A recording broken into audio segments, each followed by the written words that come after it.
नमस्कार दोस्तों, आज हमारी वीर गाथा सीरीज में नरवरगढ़ की लड़ाई लेकर आए हैं। वीर उदल काबुल से ही घोड़े लेने क्यों गए? जादुई हीरिया मालिन कौन थी? उदल का विवाह किससे हुआ? इन सभी सवालों के जवाब जानने के लिए आप हमारे वीडियो में बने रहिए। उससे पहले यदि आप हमारे चैनल पर पहली बार आए हैं तो चैनल को सब्सक्राइब करें। अब हम कहानी में आगे बढ़ते हैं। राजा परिमाल महोबे में राज कर रहे थे। उन्होंने राजाओं को जीतने के पश्चात अपने शस्त्रों का त्याग कर दिया था, परंतु उन्हीं के द्वारा पालित आल्हा, उदल और मलखान अपने भुजबल से उनके यश की पताका को निरंतर फहरा रहे थे। कुछ क्षत्रिय बनाफर गोत्रीय इन वीरों को अपने से नीचा मानते थे, परंतु युद्ध में इनके सामने उनकी अकड़ मिट जाती थी। माहिल परिमाल की पत्नी मल्हना का सगा भाई था, परंतु वह सदा उनको हानि पहुंचाने के उपाय सोचता रहता था। पहले तो युद्ध करवाने के लिए प्रेरित करता, फिर शत्रु को उनके विरुद्ध भड़काता। एक बार माहिल ने राजा परिमाल के दरबार में काबुल के घोड़ों की जमकर तारीफ की। राजा ने अपने दरबार के वीरों के सामने पान का बीड़ा रखकर चुनौती स्वीकार करने को कहा। चुनौती स्वीकार करने के लिए कोई क्षत्रिय नहीं उठा तो राजा उदास हुआ। उसी समय दरबार में उदल आ गया। माहिल ने उदल को उकसाया और उदल ने बीड़ा उठा लिया। राजा अपने प्यारे पालित पुत्र को काबुल की लंबी यात्रा पर भेजने को तैयार नहीं थे। उदल ने अधिक हठ किया तो राजा ने ढेवा को उदल के साथ जाने को कहा। राजा ने दोनों को 14 खच्चर मंगवा कर दिए और सोने की मोहरें भी खर्च के लिए दी। इसके पश्चात दोनों रानी मल्हना, माता दिवला और माता तिलका से आशीर्वाद लेने गए। सब जानती थीं कि उदल ने प्रण कर लिया तो अब इसे रोका नहीं जा सकता, अतः सबने आशीर्वाद देकर विदा कर दिया। आल्हा ने भी समझाया, पर उदल तो जाने की ठान चुका था। फिर ढेवा अपने मनोरथा घोड़े पर और उदल अपने बेदुल घोड़े पर सवार होकर चल पड़े। कई दिन चलने के बाद वे एक नगर के पास पहुंचे। उन्होंने खेतों में गाय चराते लोगों से नगर का नाम पूछा। उत्तर मिला कि आगे जो दिखाई दे रहा है वह नगर नरवरगढ़ है। इस शहर का दूसरा नाम मौरंगगढ़ भी है। यहाँ राजा नरपति सिंह राज करते हैं। तब तक वे नरवरगढ़ में पहुंच ही गए। उदल ने पानी भरने वाली पनिहारिन से कहा, मेरे घोड़े को पानी पिला दो। पनिहारिन बोली, मैं राजकुमारी फुलवा की दासी हूं, पानी तो क्या पिलाऊंगी?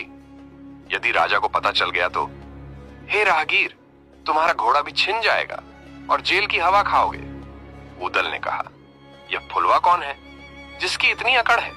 दासी बोली, फुलवा राजा नरपति की राजकुमारी है, अति सुंदर है, रोज सवेरे ताजे फूलों से तौली जाती है। उदल ने अपना घोड़ा आगे बढ़ाया और फुलवा के बगीचे में जा पहुंचा। दोनों ने अपने घोड़े बांधे।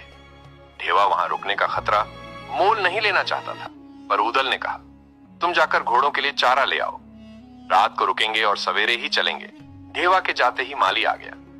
उसने बाग में गर्द उड़ाने का विरोध किया और वहां से चले जाने को कहा। राजा का भय दिखाया। उदल ने कहा कि एक रात की छूट दे दो, सुबह हम अपनी राह चले जाएंगे। ये कहते हुए एक सोने का हार उस माली को दे दिया। माली तो भला ना समाया। घर जाते ही मालिन ने खुशी का कारण पूछा। माली ने हार दिखाया और कहा, तुम भी चली जाओ, तुम्हें भी कुछ अवश्य मिल जाएगा। हिरिया नाम की मालिन तुरंत बगिया में जा पहुंची। उदल ने मालिन को भी मोहरों का बना एक हार दे दिया। मालिन ने उदल से परिचय पूछा तो उदल ने उसे असली परिचय दे दिया कि वे महोबे के राजकुमार हैं। मालिन को यह भी बताया कि बड़े भाई आल्हा नैनागढ़ में ब्याहे हैं।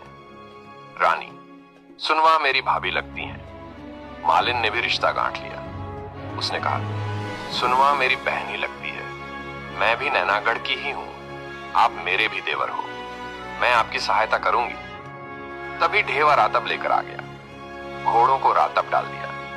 ढेवा बोला, अब जल्दी ही अपनी मंजिल की ओर चलो, हमें घोड़े खरीदने काबुल जाना है। उदल बोला, जाएंगे, अवश्य जाएंगे, पर फुलवा को देखे बिना मैं कहीं नहीं जाऊंगा। इतना कहकर उदल मालिन के घर चले गए। रिश्ता तो बना ही लिया था, वहीं रहने लगे। महीनों तक फुलवा से मिलने का मार्ग नहीं मिला। ढेवा से सलाह की। उसने बताया कि 4 लड़ी वाला हार बनाकर, नारी वेश बनाकर हिरिया के साथ फुलवा के महल में चले जाओ। उपाय उदल को अच्छा लगा। वह हिरिया मालिन के साथ नारी वेश बनाकर तथा 4 लड़ी का हार बनाकर उसमें मोती भी पिरोए साथ लेकर फुलवा के महल में जा पहुंचा।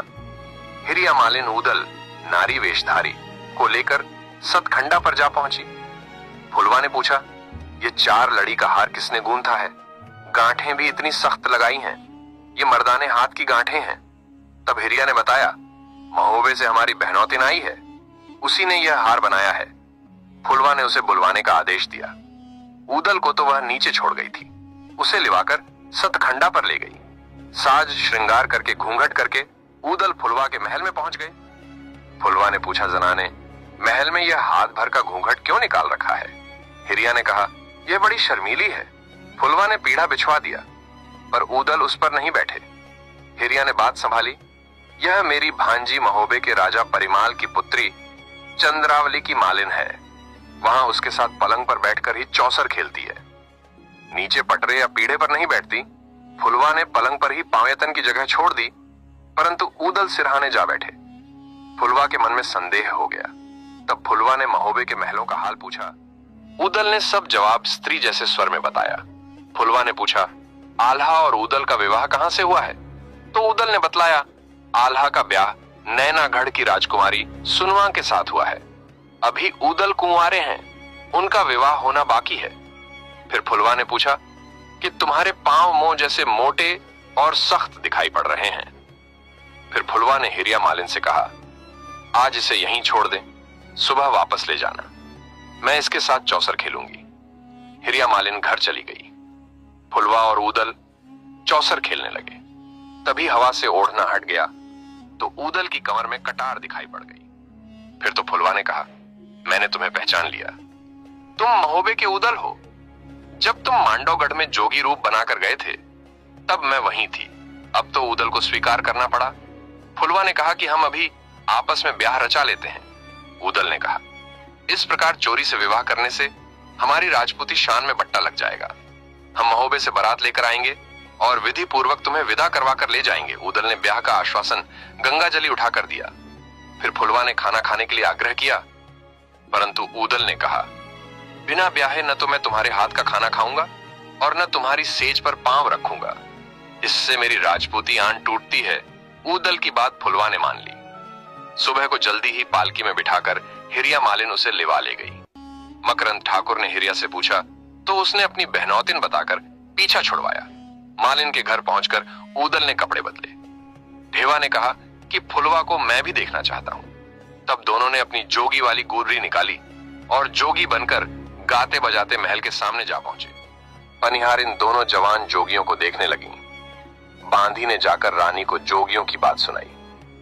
रानी ने कहा, उन जोगियों को महलों में बुलवाओ, हम भी देखें। दासी ने देर नहीं लगाई, दौड़ी दौड़ी जोगियों के पास आई और बुला कर ले गई। राजा ने उन्हें अपने पास बुला लिया। ऊदल ने बाएं हाथ से राजा को प्रणाम किया तो राजा नाराज हो गया। आज की कहानी को हम यही समाप्त करते हैं। इससे आगे की कहानी जानने के लिए आप हमारे अगले एपिसोड का इंतजार करें। और आपको हमारी वीडियो अच्छी लगती है तो चैनल को सब्सक्राइब करें और अपना मत कमेंट करें।